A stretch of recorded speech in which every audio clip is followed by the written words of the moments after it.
Essa é a memória que o povo brasileiro tem do ex-presidente Lula. E ele é uma pessoa honesta, de bem. Não se pode atingir as pessoas honestas de bem, porque hoje na luta política no Brasil, a gente fere uma pessoa de bem, fere outra pessoa de bem, mas o povo começa a desacreditar da política. O povo começa a criminalizar a política. A pessoa é deputado, começa a ser mal visto, e a política é o meio de transformação da sociedade. Fora da política é a ditadura, o autoritarismo. Fora da política não existe meio senão pelo autoritarismo de resolver as questões. E nós não podemos, deputado Rubens Bueno, cair nessa criminalização da política que afeta a todos. Essa hipocrisia moral que na verdade é seletiva, mas que acaba atingindo todos os homens de bem.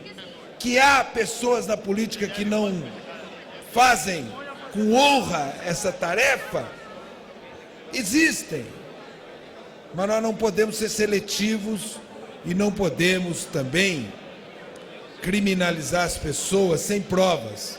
Se esse Bunlai vai ou não falir, e aqui o jornal Valor alega que as razões da sua falência dizem respeito à crise do etanol, o que tem a ver o presidente Lula com isso? Talvez Vossa Excelência esteja fazendo uma conexão com a Lava Jato, com a delação do Fernando Baiano, que disse que contribuiu para esse Bunlai e que esse Bunlai teria contribuído para um parente do presidente Lula. O que tem a ver o presidente Lula com isso? O que tem a ver? O presidente Lula é uma pessoa de bem.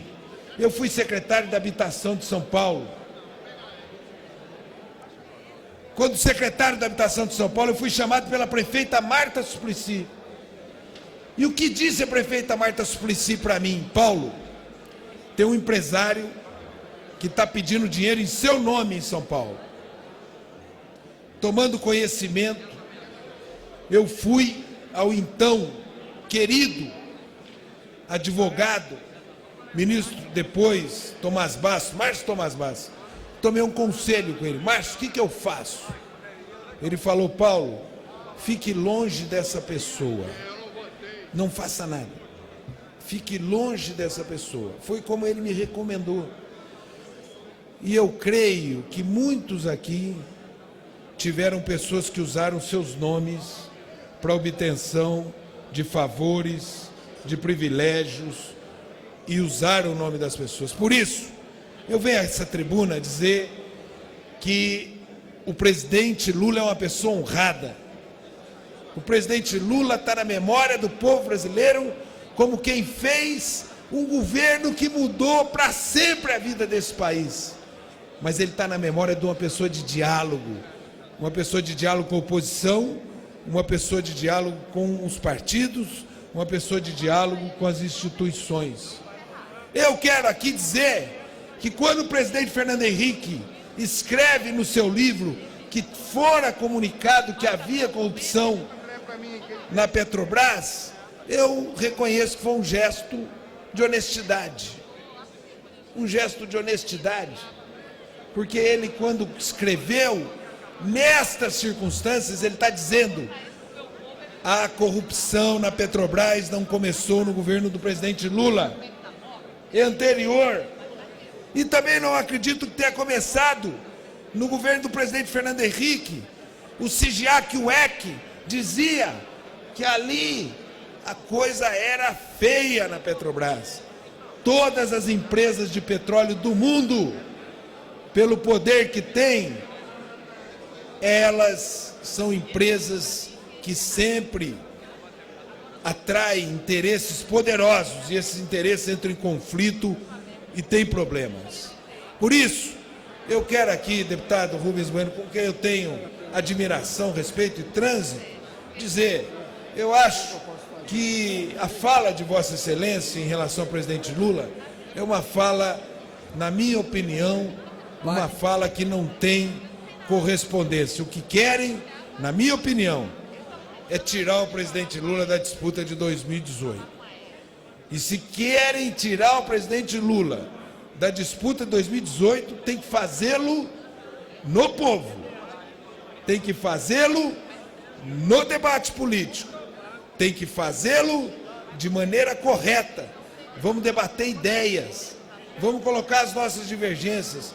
Mas não queremos arrastar o presidente Lula para um processo que ele não tem qualquer responsabilidade. É por isso que eu venho a essa tribuna trazer esse debate nesta manhã. Essa mensagem aqui eu li.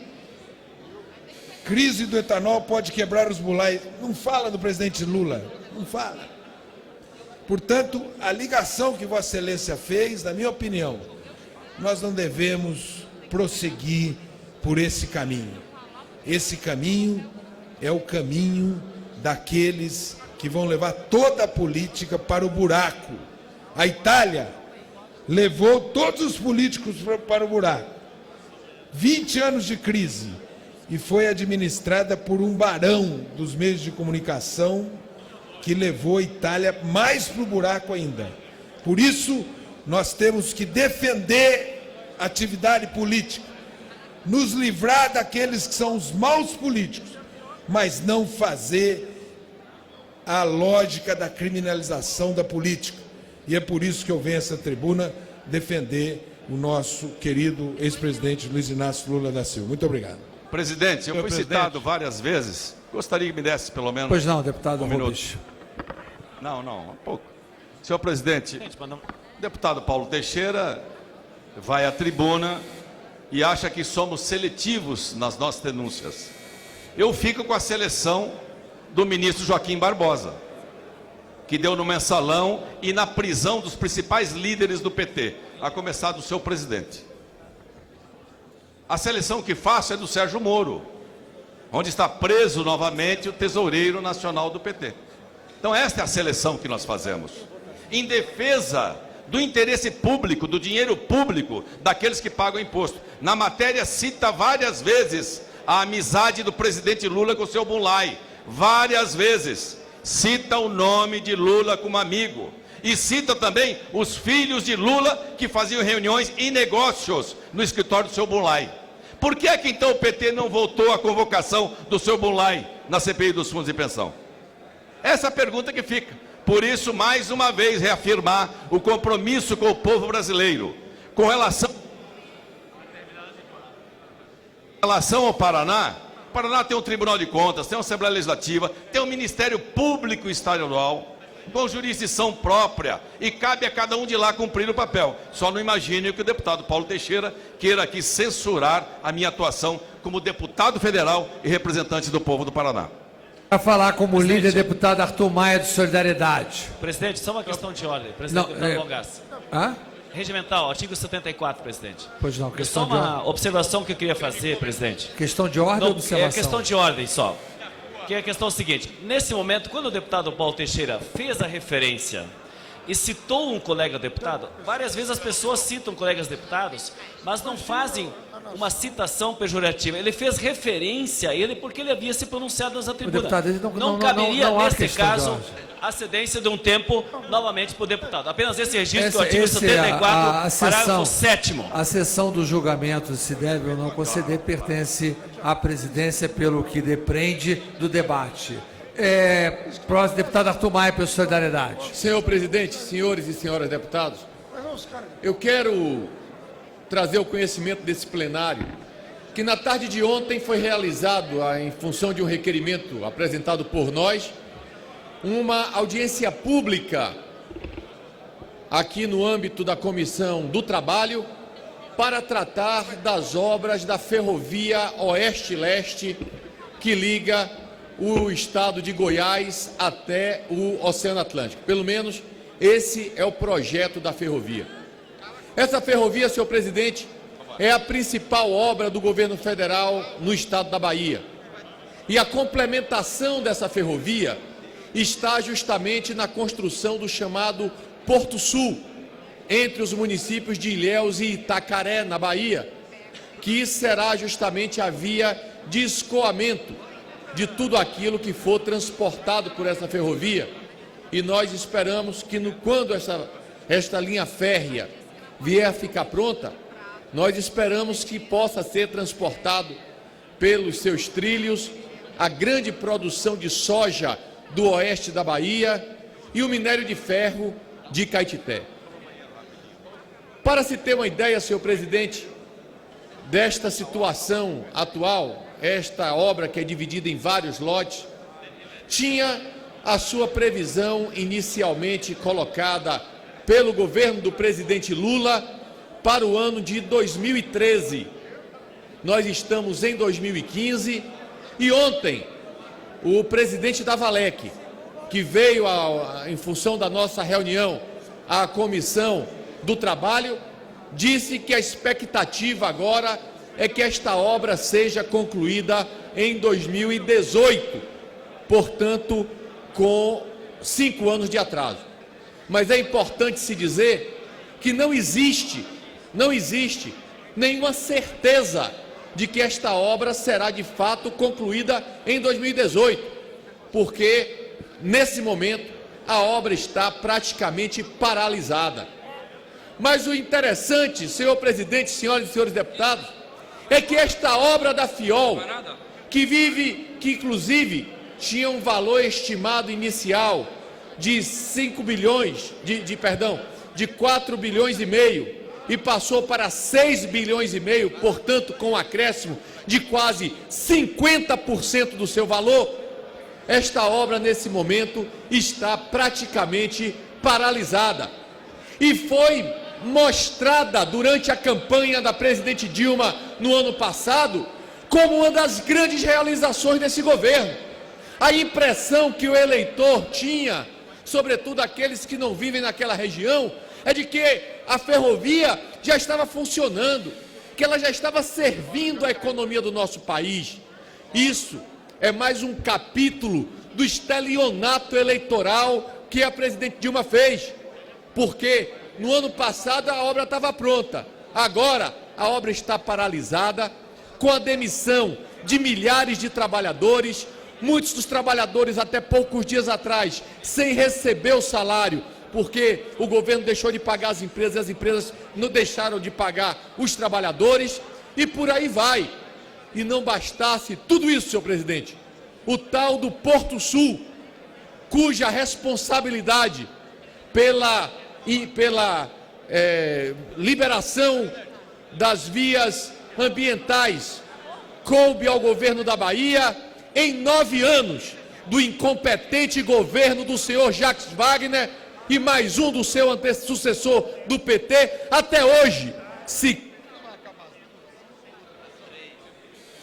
Para concluir, senhor presidente, sequer conseguiram iniciar as obras desse porto. São 9 anos de governo do PT na Bahia, e durante 9 anos a incompetência desses governos não permitiu sequer que se consiga iniciar as obras do porto que escoará tudo que for trazido por essa ferrovia, que é mais conhecida hoje como a Ferrovia do Sem Fim. Muito obrigado, senhor presidente. Para falar como líder, deputado Sagas Moraes, pelo PT. Senhor presidente, na última votação eu estava na casa, porém, não no plenário naquele momento, mas acompanho a votação voto do meu partido, PMDB. Deputado Sagas Moraes. Senhor presidente, nobres parlamentares, senhor presidente, ocupo essa tribuna pela liderança do Partido dos Trabalhadores, porque a gente verifica a todo momento a oposição querendo atacar o nosso governo, mas principalmente tentando, com a história do golpe, querendo chegar ao poder sem ter ganhado as eleições. São 4 eleições que a oposição perde para o Partido dos Trabalhadores e os partidos que compõem a base da nossa aliança nacional. Agora há pouco, um parlamentar do PSDB dizia dos recursos que foram reduzidos para a educação, citava o Pronatec, o programa Minha Casa Minha Vida. Eles citava vários programas do governo federal que não existiam no governo do PSDB. Então nós somos obrigados, a cada momento, ter que recapitular, ter que relembrar, ter que trazer à memória das pessoas, dos parlamentares, mas principalmente da população brasileira, os avanços que houveram em várias áreas no governo do presidente Lula e também no governo da presidenta Dilma. Na área da educação, senhor presidente, nós temos que dizer que o número de universitários nesse país saltou de 3,5 milhões para 7,3 milhões universitários. São mais de 3,8 milhões novos universitários nesse país, nesse período de quase 13 anos do governo do PT e dos partidos da aliança, dos partidos que compõem a nossa aliança. Portanto, é um governo que priorizou a educação, que priorizou a nossa juventude, garantindo o acesso à universidade nesse país. Também eu sou obrigado a dizer sobre o FIES, senhor presidente. O FIES, ele existia como crédito educativo, ainda no governo Fernando Henrique, se criou o FIES. Não tinha mais que 150 mil matrículas ativas, variava de 120 a 150 mil matrículas ativas. No primeiro governo do presidente Lula, da mesma forma, não passava de 150 mil matrículas ativas, porque o acesso ao FIES era muito complicado, exigia 3 avalistas, tinha um período de carência muito curto. Por fim, o acesso ao FIES era muito difícil e por isso nós nunca passávamos de 120 a 150 mil matrículas ativas num período de 5 anos. Quando o presidente Lula propôs o novo FIES, que aboliu os avalistas, que aumentou o prazo de pagamento, que aumentou o período de carência, que baixou o juro do FIES, aí sim nós passamos a ter um contingente substancial de jovens com acesso ao FIES. E aí, o novo FIES começou em 2010. Nós tínhamos 76 mil matrículas em 2010, contra 30 mil matrículas no ano de 2009. Mas em 2011 foram para 155 mil matrículas. Em 2012, 377 mil matrículas. Em 2013, chegamos a 550 mil matrículas. Em 2014, 750 mil matrículas. Quando, na necessidade de ajuste que o governo federal vem fazendo, teve que reduzir o número de matrículas esse ano para 352 mil matrículas no primeiro semestre e mais 76 mil matrículas no segundo semestre, a oposição fez o maior carnaval, fez o maior terrorismo, dizendo que nós estamos acabando com o FIES. Senhor presidente, nós temos nesse momento 1.900.000 matrículas ativas no FIES, contra um total de 150 mil no máximo em governos anteriores. Portanto, esse programa de sucesso que garante à nossa juventude acesso à universidade, ele foi fortalecido no governo do presidente Lula e principalmente agora com o novo FIES criado no governo Lula, agora no governo da presidenta Dilma. Portanto, a oposição, ela não pode reclamar, até porque no governo Fernando Henrique Cardoso estava proibido a criação de escolas técnicas federais, estava proibido a ampliação de cursos universitários nas universidades federais, estava proibido a criação de novas universidades federais. E no governo Lula foram criadas, e da Dilma, 18 universidades federais e 173 extensões, 173 campi de universidades federais.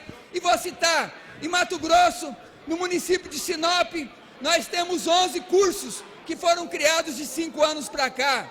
No município de Barra do Garças, um campus avançado da Universidade Federal, com 16 novos cursos. E isso aconteceu no Brasil todo. Não é uma extensão com 1 ou 2 cursos, são extensões com mais de 10 cursos.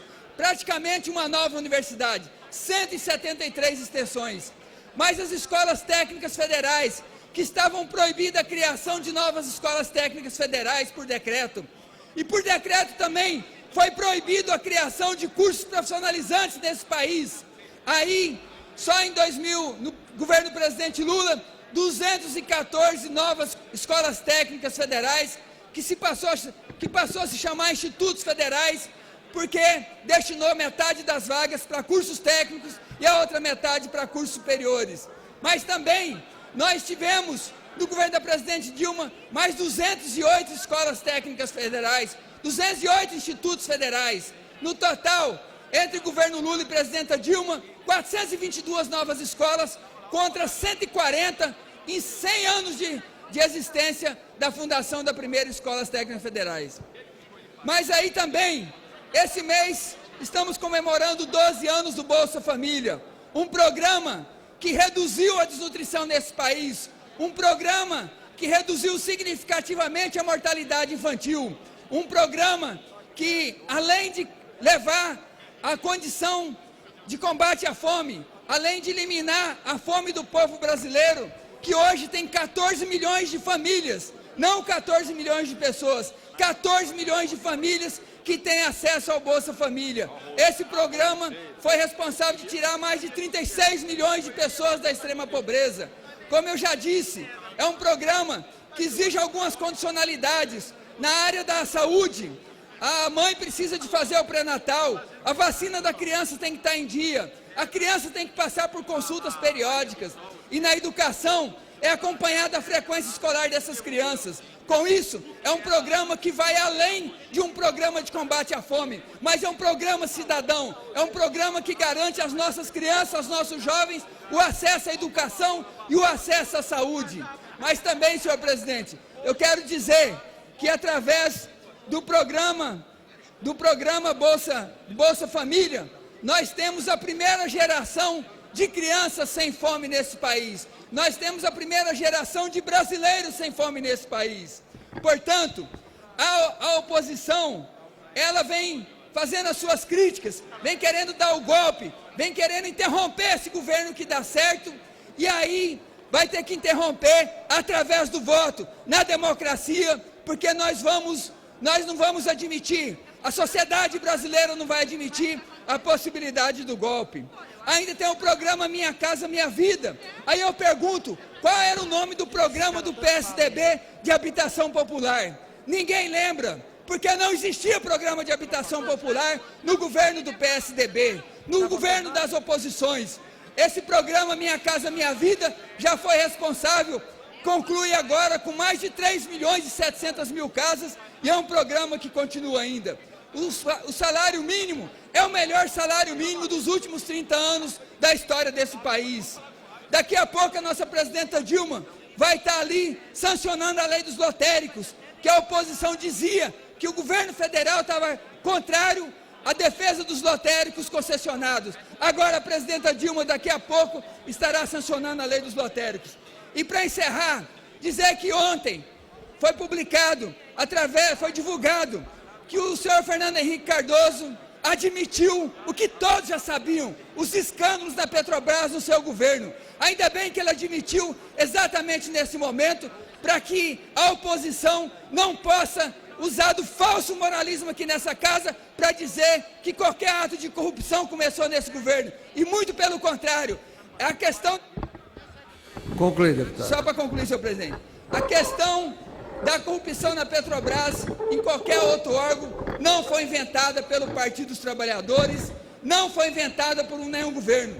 Todos nós sabemos que onde há homem e dinheiro há a possibilidade da corrupção, quer seja na iniciativa privada, quer seja no serviço público. Por isso nós temos que ser intolerantes e combater a corrupção a todo momento. Por isso nós queremos mais uma vez dizer que nós não vamos aceitar o golpe, porque se um governo que não estiver bem avaliado tiver que ser retirado do poder à força, nós vamos começar a questionar essa oposição que não tem compromisso. E aí vamos dizer, e no Paraná, vão querer tirar o governo do Paraná à força? Nós não queremos isso. Queremos que ele possa passar o seu governo e depois, através das urnas, a oposição chegar no governo do Paraná, assim como poderá chegar em qualquer outro governo. Muito obrigado, senhor presidente. Para falar como líder, deputado Nilson Leitão, PSTB.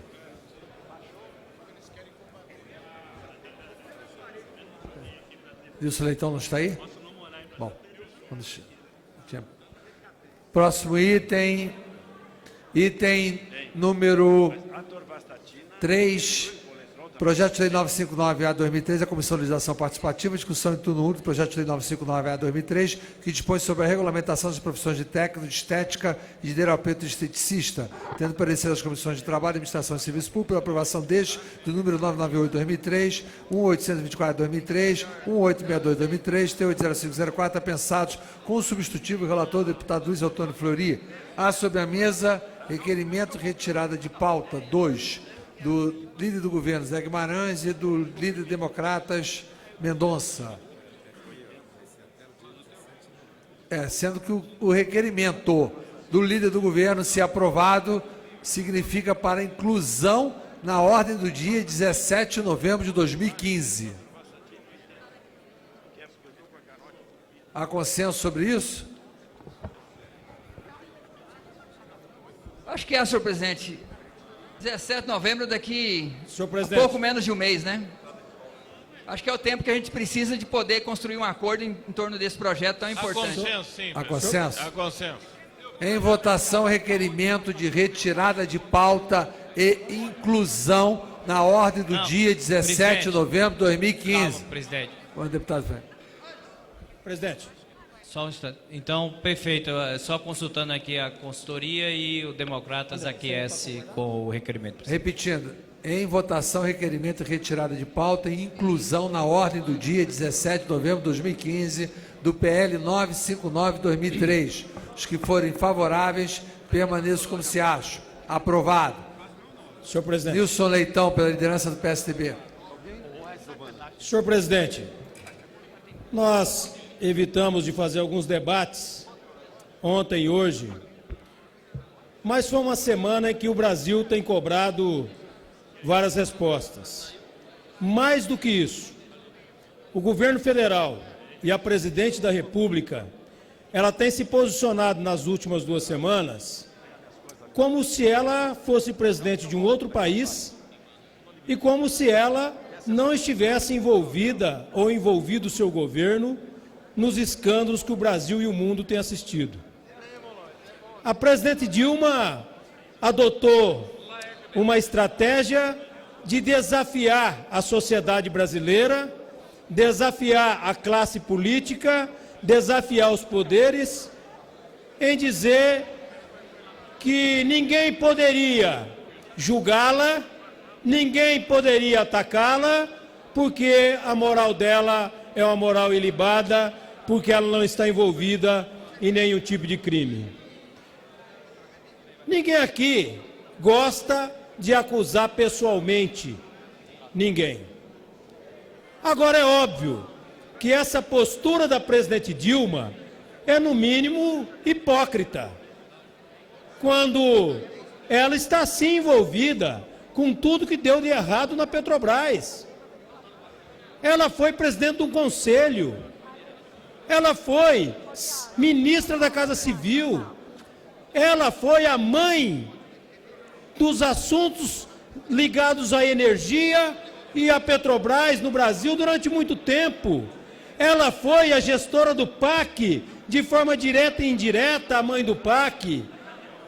Ela usou a propaganda eleitoral com esses temas para se eleger e se reeleger.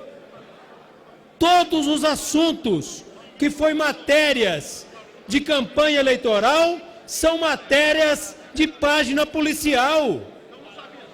A presidente Dilma dizer que não está envolvida em nada não é só uma hipocrisia de um cinismo fora do comum.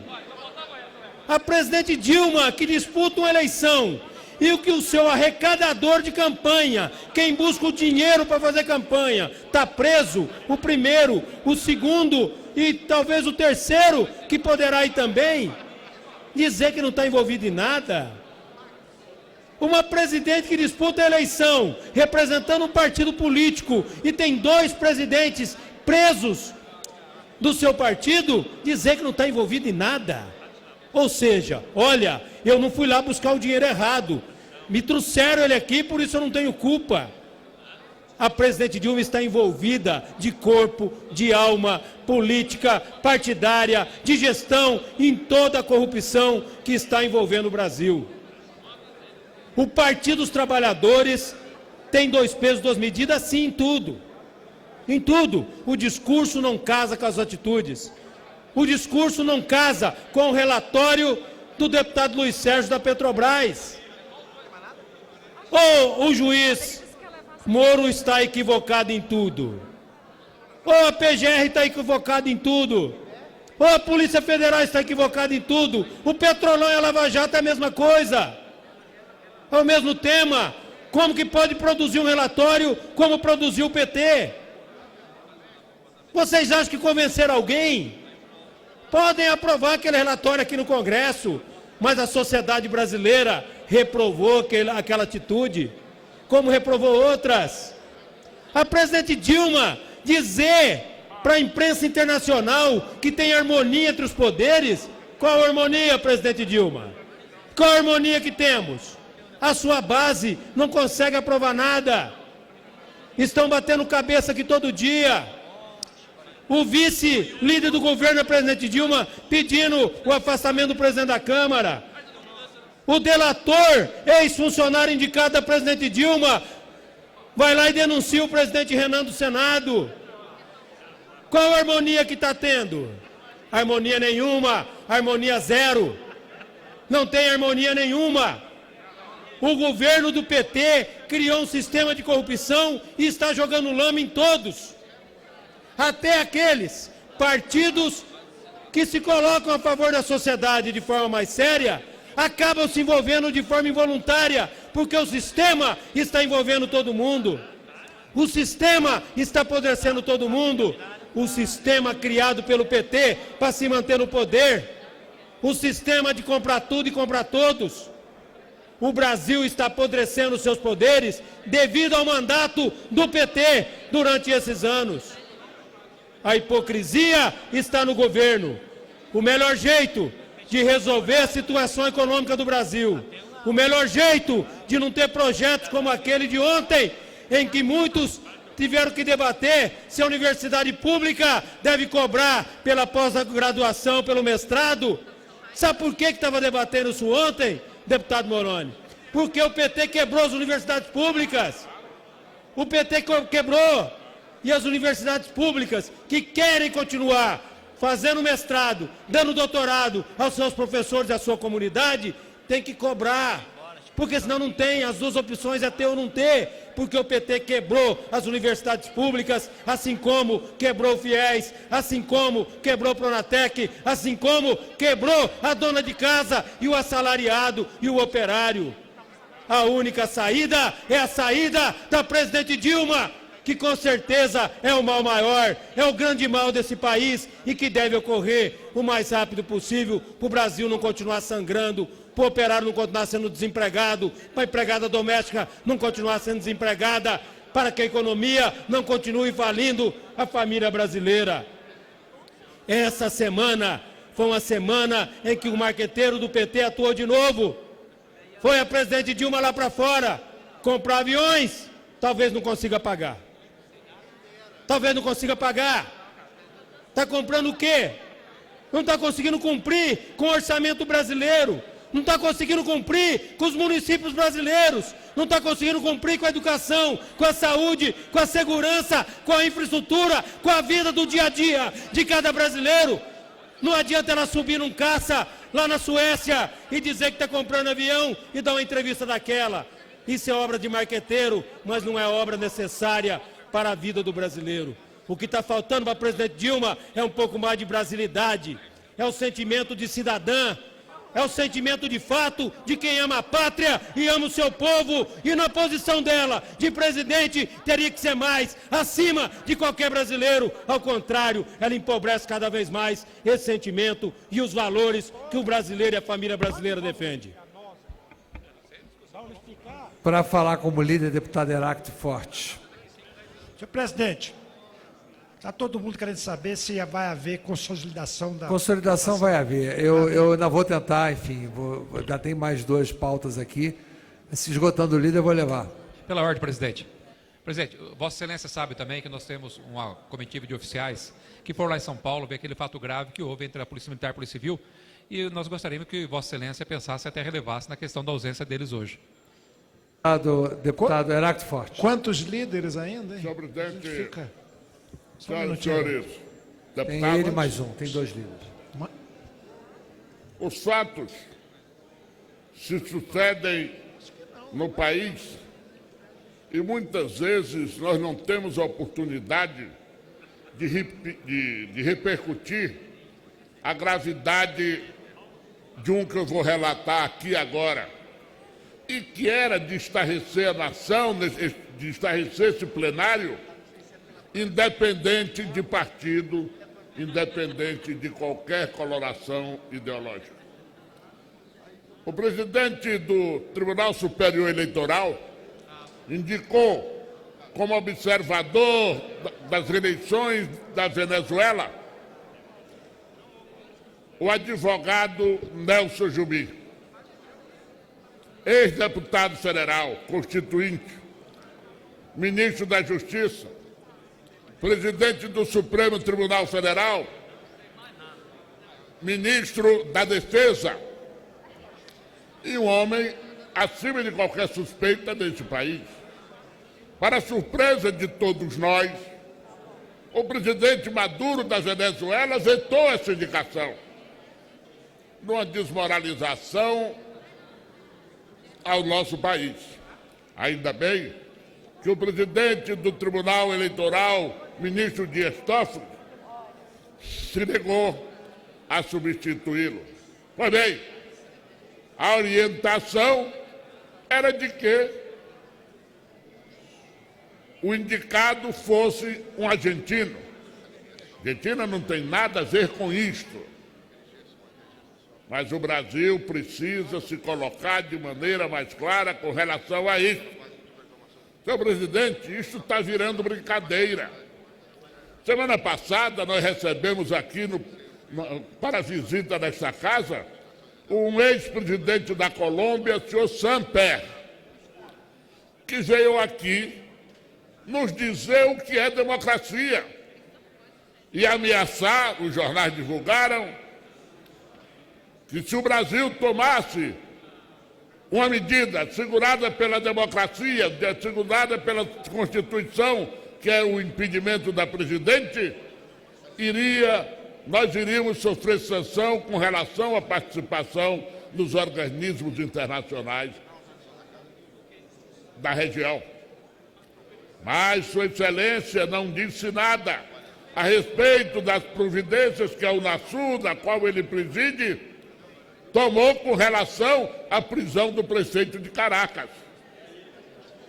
Nós estamos tendo um aparelhamento, caro deputado Moroni, ideológico, obtuso e sem nenhum sentido. Nós temos que respeitar a prática democrática de cada país. Não vejo a autoridade do senhor Samper vir aqui dizer o que nós temos que fazer com respeito à democracia. Portanto, eu quero fazer esse registro pela gravidade que foi o senhor Maduro vetar uma indicação brasileira de um observador parlamentar, de um observador junto ao Tribunal Eleitoral. O mais certo, o mais correto seria que as outras representações, inclusive a parlamentar, senhor presidente, não se fizesse presente na eleição da Venezuela, para não participar de uma farsa. Aliás, o Itamaraty deveria cobrar do governo venezuelano, de maneira bem clara, as razões que levaram ao veto do nome do ex-ministro de Lula, de Dilma, de Fernando Henrique, Nelson Jobim. Não tem pé, não tem cabeça, não tem sentido lógico essa atitude truculenta que o Brasil está tendo que engolir goela abaixo. Portanto, meus caros companheiros, e aí faço um apelo a todos os partidos, essa não é uma questão ideológica, é uma questão de autonomia, é uma questão de soberania, e o Brasil merece respeito. Aliás, nós temos tradição na área diplomática de respeitar a política dos vizinhos.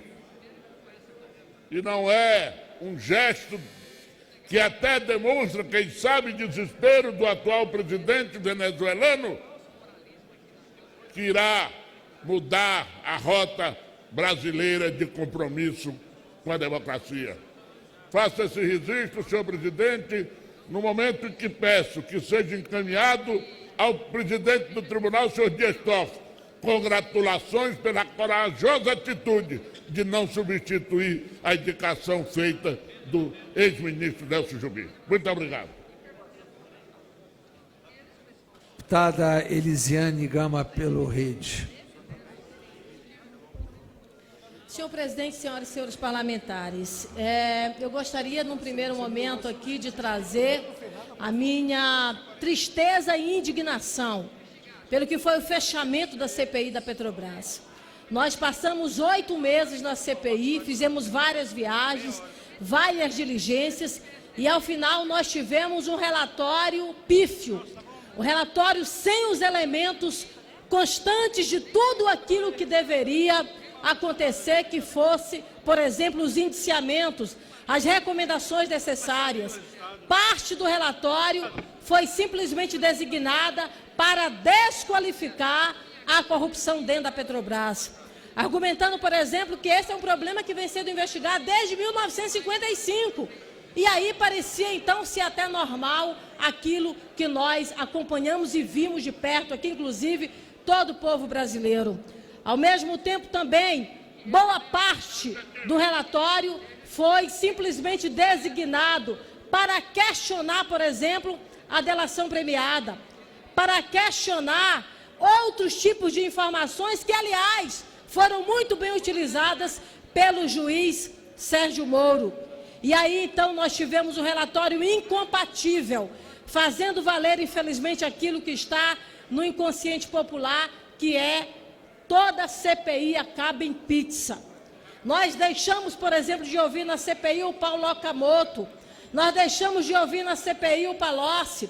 Quando nós passamos a ter elementos com as famosas contas na Suíça, a CPI para. Ou seja, a CPI não fez de fato o papel que deveria fazer. Contratou, por exemplo, uma empresa Kroll, R$1.100.000 para fazer uma investigação em apenas 2 folhas de 700 e poucas páginas do relatório foram designadas para apresentar esses dados da Kroll. É por isso que, inclusive, nós estamos entrando com uma representação na Procuradoria-Geral da República para pedir o ressarcimento desse valor, porque nós não podemos admitir que recursos, que o dinheiro do contribuinte do poder público possa ser colocado da forma como foi colocada pela Kroll. A própria Kroll chegou, na verdade, a suspender esse contrato, sabe-se lá por quais razões. Eu, pelo menos, não fiquei um pingo convencida das razões que foram apresentadas para a suspensão desse contrato. Portanto, eu queria deixar aqui o meu descontentamento e a minha frustração por todo um trabalho que foi feito e que nós poderíamos ter um relatório conclusivo. Ao mesmo tempo, também quero deixar os meus cumprimentos aos subrelatores, que fizeram um trabalho importante e conseguiram diminuir um pouquinho mais do impacto inicial, que foi o relatório apresentado pelo PT, através do relator Luiz Sérgio. Fica o meu protesto, presidente, por este relatório da CPI. Item número 5, projeto de lei 4852A/2012, Eduardo da Fonte, discussão em turno único, projeto de lei 4852A/2012, que estabelece normas para a repressão à produção não autorizada e ao tráfico ilícito de drogas sintéticas. Tendo parecer da Comissão de Seguridade Social e Família pela aprovação, com substitutivo, relatora a deputada Érica Cocai, pendente parecer das Comissões de Segurança Pública, Combate ao Crime Organizado e Constituição de Justiça e Cidadania. Para oferecer parecer ao projeto, é o substitutivo adotado pela Comissão de Seguridade Social, pela Comissão de Segurança Pública e Combate ao Crime Organizado. Concedo a palavra ao deputado Esperidião Amin. E faço parecer pelas duas comissões também, Constituição e Justiça. Agora em Brasília são 2h26, vamos chamar a repórter Paula Bittar. Paula, boa tarde. Sobre esse projeto do deputado Eduardo da Fonte. Oi, Márcia. Esse projeto ele trata de medidas para repressão ao tráfico de drogas sintéticas. O projeto que começa agora a análise. A gente vai ouvir agora o deputado Esperidião Amin. Eu recebi a incumbência de relatar esse projeto e, pela Comissão de Segurança, me cabe dizer que o projeto tem alto mérito, mas merece reparos e consertos. E é por isso que eu aguardo, senhor presidente, que Vossa Excelência me autorize a dar curso a este parecer, ou seja, propor, afinal, uma solução de consenso obtida nos últimos 2 dias em função de intensos entendimentos com os setores do governo, Anvisa, Polícia Federal e com lideranças de outros partidos, além do próprio autor. Vossa Excelência me concede a possibilidade de ir adiante? Desculpa, Espírito. Viu, senhor presidente? Então, em resumo, pela Comissão de Segurança, o meu parecer é pela rejeição do substitutivo que foi apresentado pela Seguridade e a apresentação do texto original com o substitutivo que se seguirá. Eu achei que o projeto tinha acordo, né? Há acordo. É isso? Há acordo na CCJ. Bom, Vossa Excelência vai conceder parecer pela Constituição e Justiça. Exatamente. Então, como consequência dos acordos estabelecidos em função do trâmite nas 3 comissões, foi construído o acordo, senhor presidente, que, em resumo, e aí eu passo a informação à deputada Érica Cocai, que ofereceu sugestões e subsídios que foram acolhidos, foram levados em conta e acolhidos, e o acordo que foi firmado com o governo, o próprio autor, eu repito, a Anvisa e o Ministério da Justiça, particularmente a Polícia Federal. Disto resulta a seguinte avaliação. Primeiro, há um consenso de que nós estamos perdendo a guerra, deputado Moroni, Vossa Excelência que entende do assunto, especialmente na questão das drogas sintéticas. Por quê? Porque elas são lançadas em mercado, entre aspas, mercado no sentido figurado, e rapidamente podem ser substituídas por outras drogas sintéticas, cuja identificação exige presteza, agilidade, para a qual, apesar dos consideráveis avanços que a Anvisa tem conquistado, se faz necessário abrir uma outra porta de inclusão na relação de drogas proscritas, aquelas apuradas pela perícia da Polícia Federal. Ou seja, em matéria de drogas sintéticas, o texto que está sendo apresentado e foi objeto de acordo exaustivamente construído entre essas partes que eu mencionei.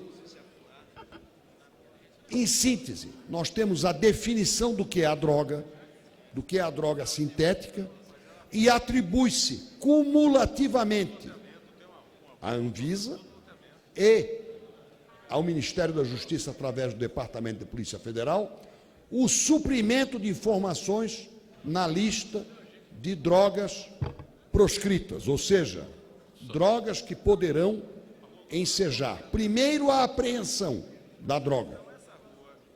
Confirmada a sua nocividade, elas passam a integrar, por ato do Departamento de Polícia Federal, a lista que suplementarmente é abastecida pela Anvisa. Em síntese, senhor presidente, os 2 artigos construídos revelaram permitem isso. Intensa atuação, e eu não quero omitir o nome dos consultores desta casa, que juntamente com os representantes da Anvisa, Ministério da Justiça, Polícia Federal e Governo, ajudaram a construir essa obra de artesanato que premia a iniciativa do deputado Eduardo da Fonte. Só vou dar o nome deles: Luiz Fernando Carvalho, Laura Peron e Sérgio Serra. E se o presidente concordar, ouvirei Vossa Excelência com muita satisfação. Não, é só para resumir, realmente tem uma celeridade muito grande esse problema da manufatura de drogas sintéticas. Então, até agora, a lista da Anvisa equivalia. A partir de hoje, então, vai valer também aquilo que a perícia da Polícia Federal determinar que também é. Então, eu acho perfeito e vem ao encontro do princípio da oportunidade, sem dúvida nenhuma. Como eu mencionei o nome da deputada Érica Cocai, se o presidente concordar, acho que ganharemos tempo ouvindo, Sua Excelência. Deputado Esperidione, eu lhe guardo muito respeito, Vossa Excelência sabe disso.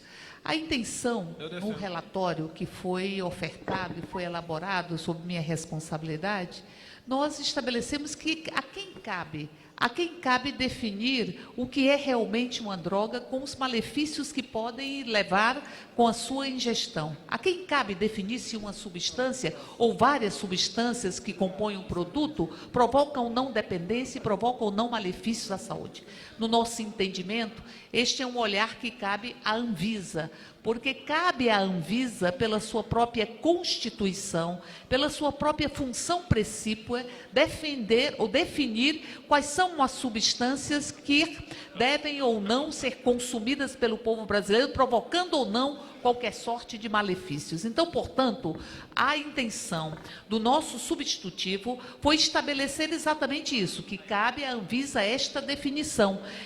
Obviamente, esta é a minha compreensão. A compreensão da definição das drogas, enquanto drogas, elas não podem estar sob o crivo e sobre o olhar da lógica punitiva, mas sobre o crivo e o olhar das autoridades sanitárias que têm esta função precípua. Respeito o seu parecer, entendo que houve uma negociação e uma conversa e uma discussão com o próprio governo, que também a respeito, mas venho aqui para dizer que não tenho como votar eu individualmente, não aqui falo em nome do meu partido, nem falo muito menos em nome do governo, porque houve um processo negocial, mas estou aqui para defender e para dizer da minha posição enquanto parlamentar, e a minha posição enquanto parlamentar, guardando coerência com o que foi construído, é favorável ao substitutivo que foi rejeitado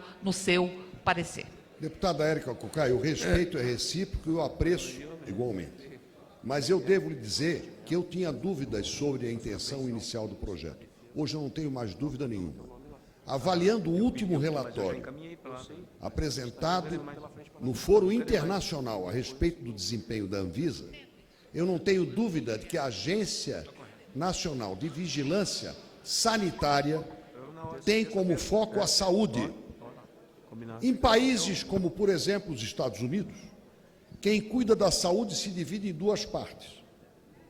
O FDA, que cuida dos remédios, o Foods, que cuida da comida, que nos apreende, inclusive quando algum de nós levar um melão ou um mamão e quiser entrar nos Estados Unidos.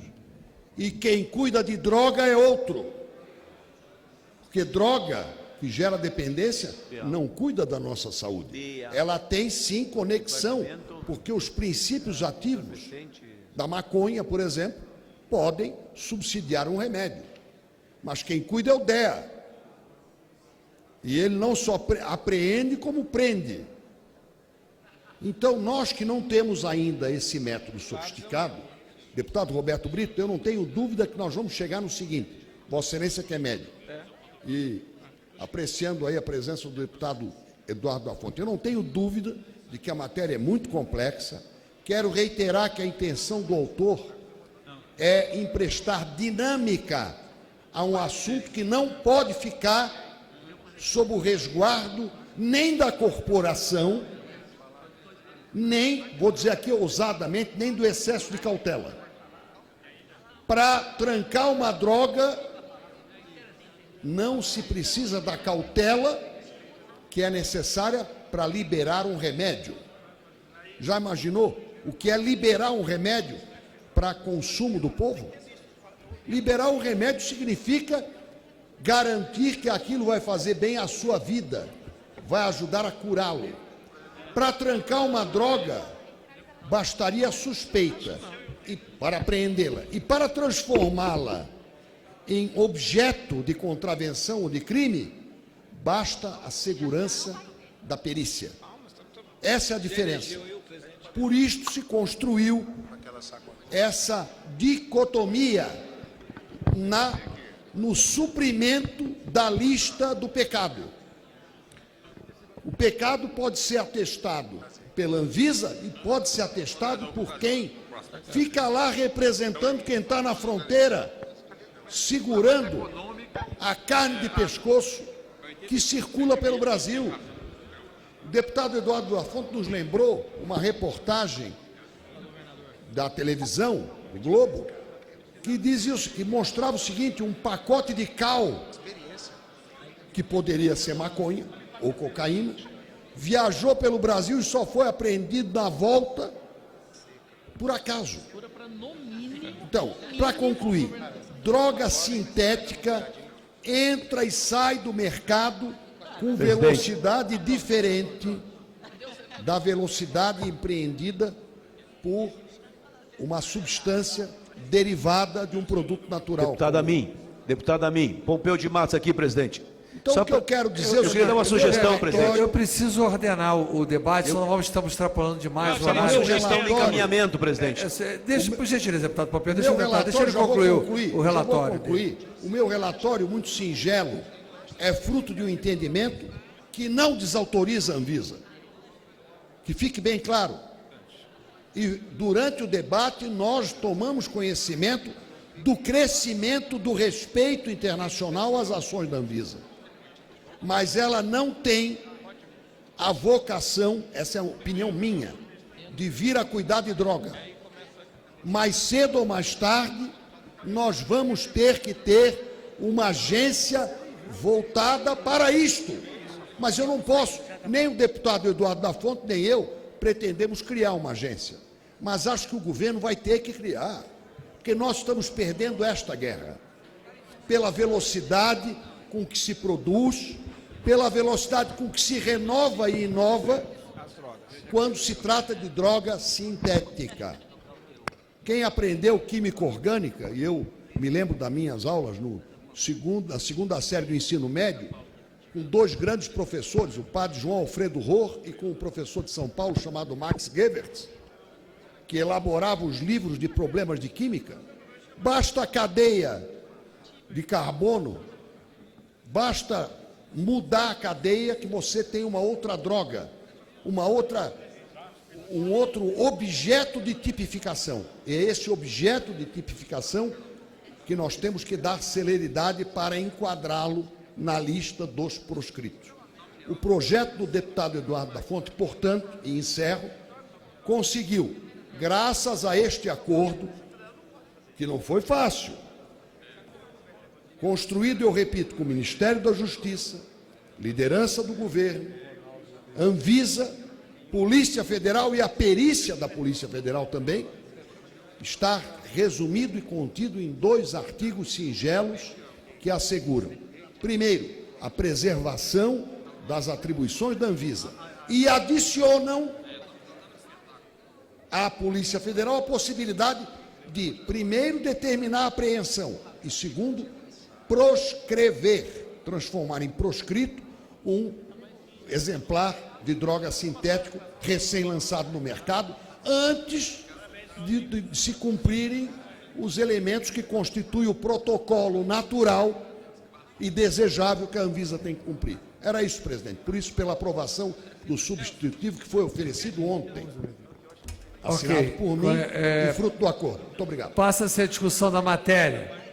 Há só oradores já favoráveis aqui. Daniel Coelho, Pompeu de Matos. Presidente, eu falo daqui mesmo, presidente, para dizer que, na verdade, é um tema que nós discutimos lá na Comissão de Seguridade Social e tomamos uma posição lá. Depois, na Comissão de Segurança, tomou-se uma outra posição. Embora as duas não sejam necessariamente conflitantes, eu digo assim, elas são contemplativas, elas se completam. O que é fato, presidente, e eu entendi bem o que disse o eminente deputado Espiridião Amin, é de que hoje nós temos aí a Anvisa regulando tanto os medicamentos quanto os ilícitos, as drogas. E a gente sabe muito bem, presidente, que a diferença entre o remédio e o veneno, todos sabemos, é a dose.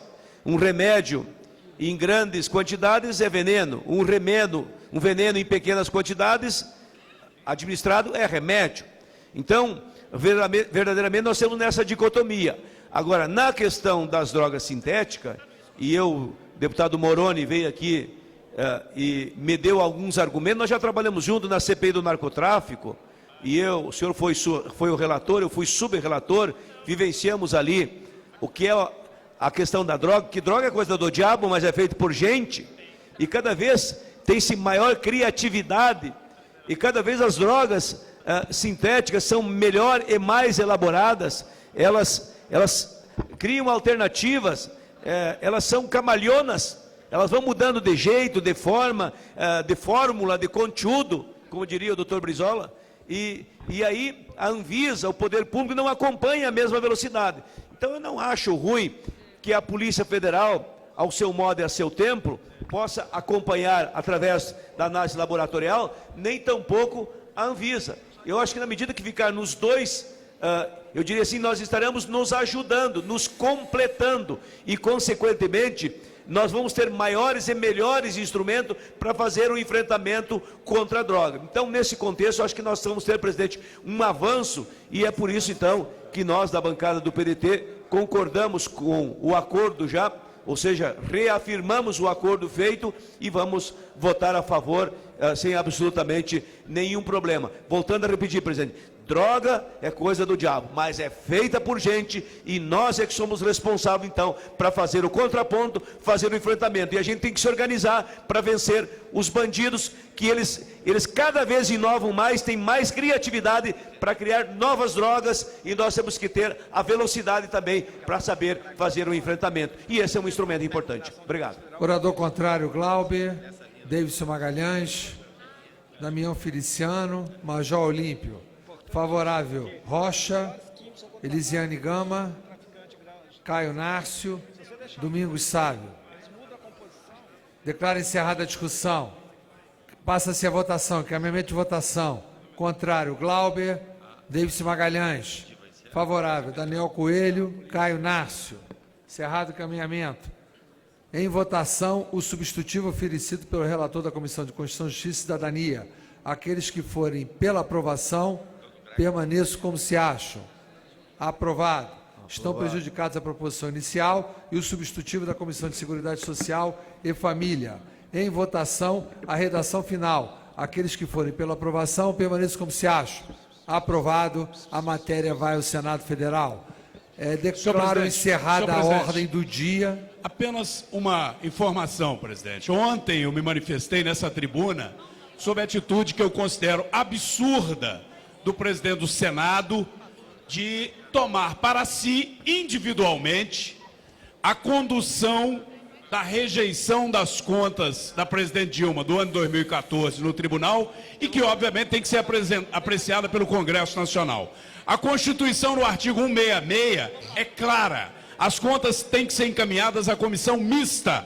e ele exclui a Câmara. O presidente do Senado chama para si, decide sozinho que dará 45 dias de prazo à presidência da República. Ou seja, ele impossibilita a análise neste ano. Impossibilita que a comissão mista de orçamento analise esse ano, o que equivale a dizer que no ano que vem será outra comissão. Ele começa a assar uma pizza de mau cheiro. O presidente Renan não tem o direito de fazer isso. Eu estou comunicando, senhor presidente, que caso a presidente da comissão, que creio que cabe a ela em primeiro lugar, não entre imediatamente com uma ação no Supremo Tribunal que estabeleça a ordem constitucional. O presidente Renan não está acima do bem e do mal. Aliás, o presidente Renan deveria de se ocupar de explicar as graves acusações que pesam contra ele e não de querer usurpar da Comissão Mista de Orçamento a função constitucional de analisar previamente na comissão as contas que passaram pelo tribunal. Portanto, eu estou registrando e comunicando a Vossa Excelência que, caso a presidente da comissão não tome providência, eu o farei. Nós não podemos deixar a Câmara Federal submissa à vontade do presidente Renan, que não sei o que ele pretende com isso. Ao que tudo indica, não é servir ao interesse nacional. Porque o interesse nacional é dar uma resposta e botar um fim a esse governo de corrupção e de crime. E o fim passa por rejeição dessas contas e impeachment da presidente Dilma. É isso que penso, senhor presidente. Comunica, senhoras deputadas e senhores deputados, chegou à Câmara dos Deputados ofício 458/2015, Congresso Nacional, que encaminha nos termos do parágrafo 8º, artigo 62 da Constituição, com a redação dada pela Emenda Constitucional 32 e processada a medida provisória 687/2015, que altera a medida provisória 2228-1, de 6 de setembro de 2001, para dispor sobre a contribuição para o desenvolvimento da indústria cinematográfica nacional, Condecine, e a Lei 12529, de 30 de novembro de 2011, para dispor sobre as taxas processuais sobre os processos de competência do CAD, e autoriza o Poder Executivo Federal a atualizar monetariamente o valor das taxas e dos preços estabelecidos pela Lei 6938, de 31 de agosto de 81. A medida foram oferecidas 62 emendas e a Comissão Mista emitiu o parecer número 88 de 2015, que conclui pelo PLV 20 de 2015. Deputado Eduardo da Fonte, pela liderança do PP. Presidente, estou inscrito aqui também. O líder pediu. Senhor presidente, bem rápido, Afonso, bem rápido. Senhor presidente, senhoras e senhores deputados, hoje é um momento muito importante, para o país, para o combate às drogas. Hoje conseguimos aprovar aqui nesta casa um projeto que dá mais autoridade à Polícia Federal para o enfrentamento ao combate às drogas. Conseguimos hoje dar autoridade e autonomia à Polícia Federal para que ela possa dizer também o que é droga sintética. Ou seja, várias vezes os traficantes têm a oportunidade de serem soltos e terem as suas drogas devolvidas, porque a Polícia Federal não tem como dizer o que é droga sintética. Então esta casa dá uma grande contribuição ao Brasil. Esta casa mostra que o nosso trabalho pode refletir, sim, na vida do povo brasileiro. E é com muito orgulho que digo ao Brasil, como autor dessa proposta, como autor desse projeto de lei, que estamos dando condições para que o país enfrente essa briga contra as drogas, que é uma briga, sim, que infelizmente o país está perdendo. Mas é com os esforços dessa casa que nós vamos conseguir vencer esta briga contra as drogas e sim poder livrar as famílias brasileiras desse mal que tanto prejudica as famílias do nosso país, que é as drogas. Então, os parabéns em nome do Partido Progressista a esta casa, os parabéns ao Brasil, e que confiamos no trabalho da Polícia Federal para que ele possa cada vez mais combater o crime organizado e combater o tráfico de drogas no nosso país. Meu muito obrigado e que Deus abençoe a todos.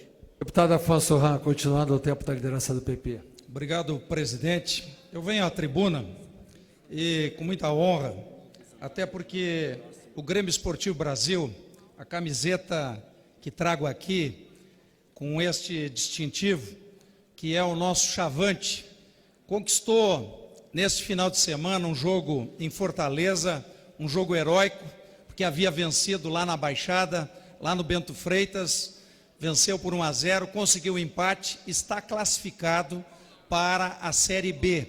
Portanto, é um avanço importante para o futebol gaúcho, para o futebol brasileiro. E este time, o Chavante, o time que eu defendi durante 4 anos da minha trajetória desportiva.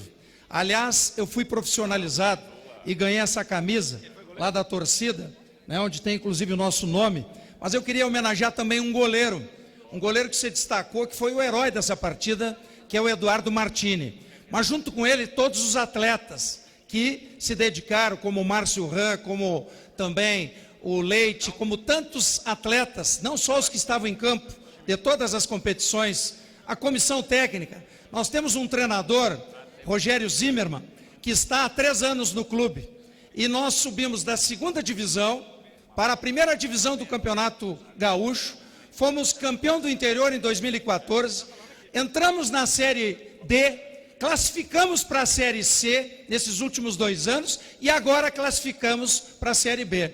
Talvez seja pretensão, mas eu disse lá, quem sabe rumo à Série A e rumo a Libertadores, o nosso Chavante. Por isso, eu quero cumprimentar a grande torcida, né? A grande mobilização. Aliás, em Pelotas, cidade que eu morei durante 5 anos, lá onde eu morei embaixo da arquibancada do Grêmio Esportivo Brasil, lá nós estamos fazendo, e foi feito no domingo passado, uma grande festa. E na verdade, na segunda-feira, agora tem o jogo às 19h30 com Vila Nova.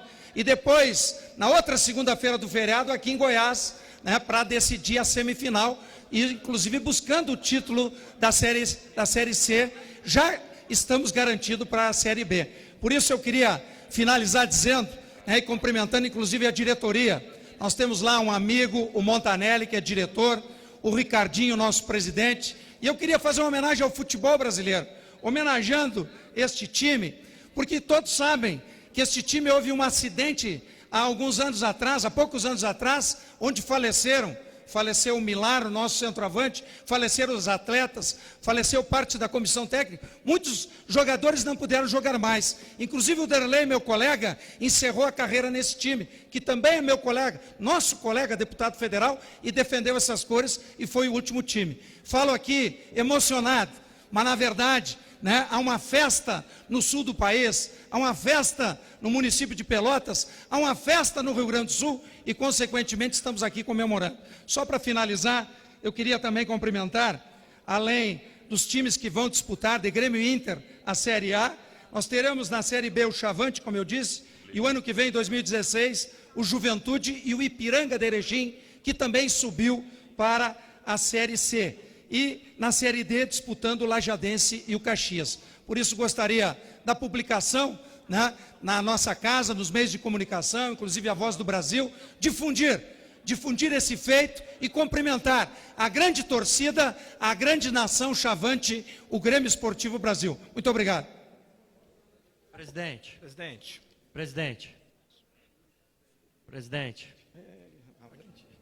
Senhores deputados, nós temos 8 minutos para terminar a sessão. Eu queria permitir que cada um pudesse fazer uso da palavra. Acabalava o deputado Cainás. 1 minuto, por favor, não vou prorrogar, senão não vai dar para todo mundo. Perfeito. Presidente, eu queria chamar a atenção das pessoas, porque nas últimas semanas, antes da votação das pedaladas fiscais, o governo insistiu várias vezes para dizer que não existia pedaladas, que as pedaladas eram uma invenção da oposição, que as pedaladas era algo que as pessoas queriam fazer para desestabilizar o governo, e depois de condenado unanimemente pela Corte do Tribunal de Contas da União, o governo demagogicamente diz que as pedaladas foram usadas para pagar a conta dos programas sociais. Mentira! O governo mente às pessoas e acha que as pessoas são bobas. Para de achar que as pessoas não sabem o que está acontecendo. Os recursos não foram usados para isso. As pedaladas foram um desrespeito às leis. E quer dizer, o que nós queremos dizer é que o governo sabe e as pessoas sabem que o governo errou e agora quer tentar jogar. Presidente. Palavra deputado Francisco Floriano. Por favor, 1 minuto, senão não vai dar. Está bem contadinho, 1 minuto para cada um. Muito obrigado, senhor presidente. Senhoras e senhores deputados, eu venho à tribuna a respeito da saúde novamente, que é algo que está aí, assim, um verdadeiro caos no nosso país. Você vê idosos em filas e filas quilométricas, chega no momento para receber a consulta para daqui a 6 meses. Então, eu quero registrar e deixar comovido meu discurso nessa tarde. Muito obrigado, senhor presidente, e que Deus abençoe o senhor, toda a família brasileira. Muito obrigado. Deputado Reginaldo Lopes, por favor, 1 minuto. Quero registrar a apresentação do nosso projeto de lei 3398/2015, que é simples. Fizemos um debate sobre o marco regulatório da educação à distância, fazendo a convergência de ações presenciais e à distância, um novo conceito sobre educação, que eu acho que é a grande perspectiva do Brasil na meta 12 e 13 do Plano Nacional da Educação, ampliando a presença do nosso povo na universidade. Mas nós queremos agora, no sistema penitenciário brasileiro, eu acho um absurdo ter um presídio e não ter uma sala de multimídia. Não educar a nossa população carcerária. Então, obrigar aos estados e à União a estabelecer as novas tecnologias de educação e garantir a ressocialização da nossa população carcerária, que mais cresce no mundo, já chegamos a 720 mil, geralmente presos provisórios, jovens, negros e pobres. Então, esse projeto é importante. E, por último, dizer que o Caio Inácio Júnior está aqui, mas o governo dele, do Estado, do PSDB, do Aécio Anastasia, pedalou lá 7,2 bilhões para o governador Pimentel pagar as contas. Deputado Paulão, Vossa Excelência tem 1 minuto. Senhor presidente, agradeço. Senhor presidente, o motivo da minha fala é a solidariedade em relação à greve dos bancários. Começou dia 6 desse mês, uma greve articulada, mobilizada a nível nacional, e que, infelizmente, a Federação dos Bancos não está tendo sensibilidade de fazer uma abertura de negociação efetiva.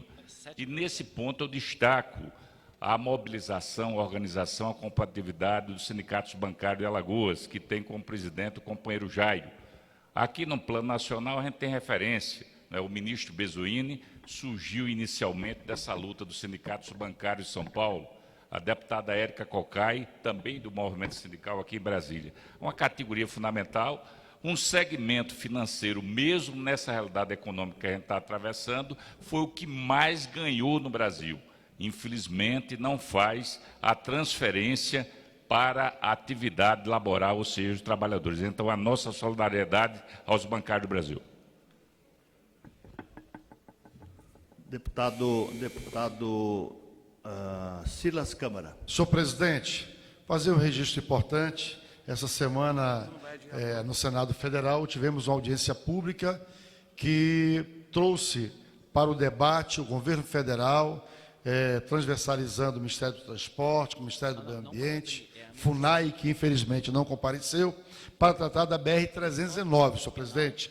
É uma vergonha o que o IBAMA fez após conceder licença para recuperação e manutenção da BR-319, suspender a licença com um argumento pífio, mentiroso e irresponsável. Portanto, em defesa do povo do Amazonas, em defesa da integração nacional, estamos aqui colocando a nossa voz e pedindo que a presidenta Dilma e o seu governo tenham a responsabilidade com o povo do Amazonas, senhor presidente. Peço a Vossa Excelência ainda que seja registrado na Voz do Brasil, senhor presidente. Muito bem. Deputado Bongás. Deputado Ivan, pode dar como lido essa presidência acata o seu pronunciamento, porque não tem tempo para Vossa Excelência falar. Eu só vou dar como Deputado lido. Bongás, Isso, recebo obrigado, como presidente. lido. Não, eu quero aqui mostrar os 2 pesos e 2 medidas. É um artigo que eu quero que seja aprovado para estar nos anais da casa, que se chama Parentes, do Moisés Mendes, na 0 Hora do Rio Grande do Sul. Essa semana se falou muito da nora do Lula, do genro do Lula, do próprio Lula.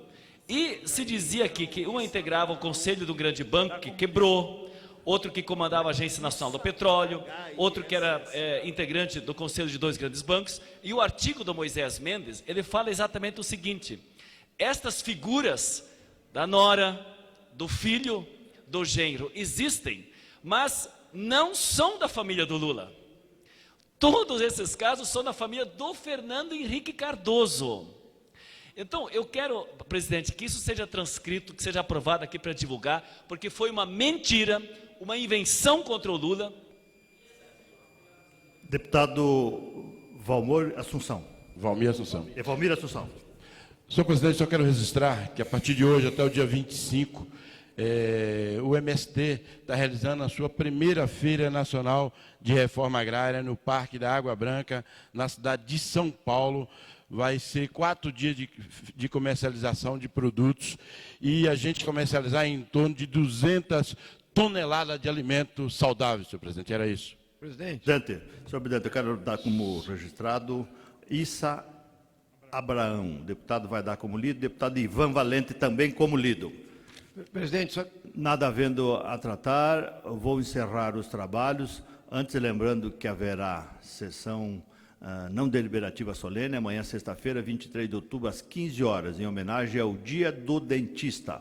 Informo que amanhã, sexta-feira, 23 de outubro, esta casa também realizará, como parte do projeto da Câmara Mirim 2015, sessão do plenarinho, às 10 horas, na qual 300 deputados mirins e estudantes do 5º ao 9º ano participarão da sessão no plenário da Câmara dos Deputados para discussão e votação do projeto de lei apresentado. Convoco sessão não deliberativa de debates para segunda-feira, 26, às 14 horas. Lembro também que haverá sessão não deliberativa solene segunda-feira, 26 de outubro, às 10 horas, em homenagem ao Programa Educacional e Resistência às Drogas, PROERD. Está encerrada a presente sessão. Esse que você ouviu foi o deputado Jorginho Melo, do PR de Santa Catarina, encerrando esta sessão deliberativa extraordinária, hoje, quinta-feira, dia 22 de outubro de 2015. Sessão em que os deputados aprovaram 3 projetos de lei. Quem tem mais informações sobre esses projetos é a repórter Paula Bittar. Boa tarde, Paula. Boa tarde, Márcio. Exatamente, foram 3 projetos aprovados, 3 projetos que já seguem para análise do Senado Federal.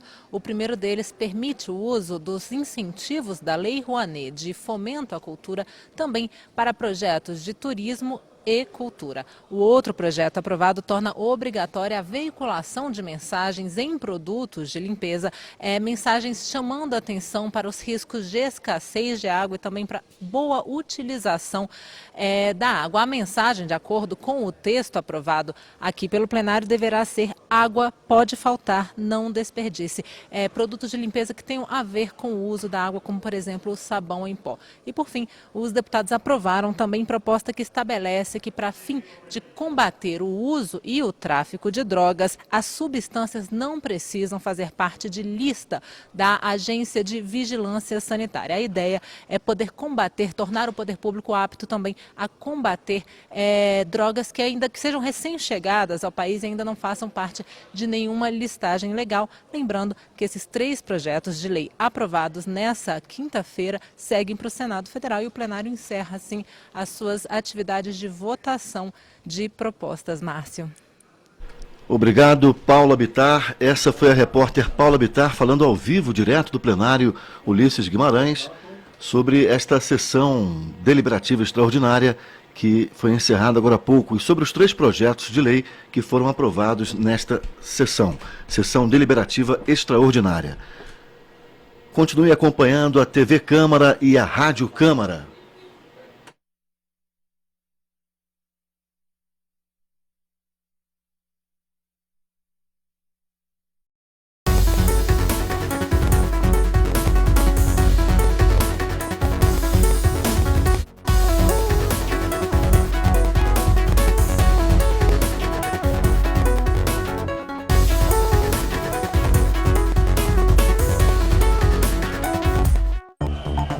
Quer rever a ordem do dia do plenário da Câmara e saber como votaram os deputados do seu estado?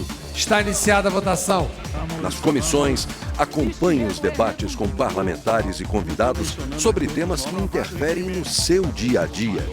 É só sintonizar a TV Câmara dos Deputados todos os dias durante a madrugada.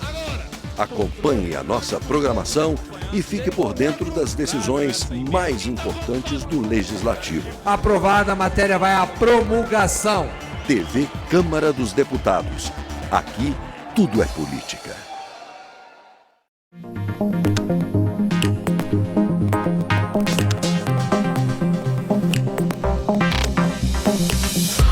Pela ética, mas em nome dessa casa e do povo brasileiro, saibamos ser coerentes. Meu voto pela dignidade, por aquilo que Minas Gerais representa, é sim, e que